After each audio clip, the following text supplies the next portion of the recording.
guys, welcome back to Chiara DIY What? The future is here. New adventures await. You know, all the classic lines you hear at graduation commencement ceremonies? Well, guess what, guys? It's graduation season, and what better way to celebrate than to DIY? Today we're going to go over a few projects that I've been working on for graduation season. I'm super duper excited to show you what I've been working on. So we're going to go over how to decorate graduation cap and how to do some projects to decorate for a graduation party.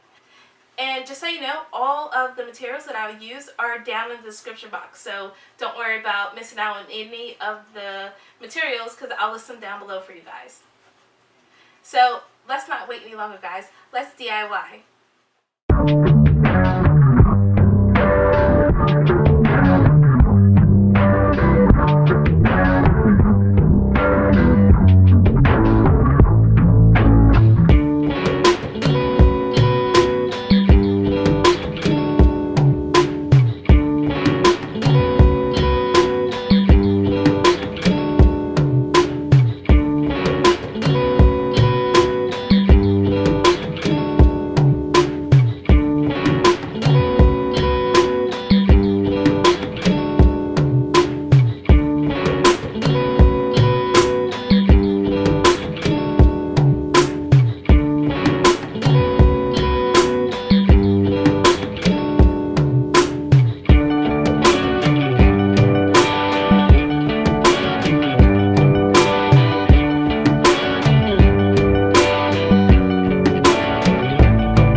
new here and you like what you see, make sure you subscribe. And if you're returning, which I hope you are, make sure you thumbs up this video and make sure you comment down below and tell me which project you love the best.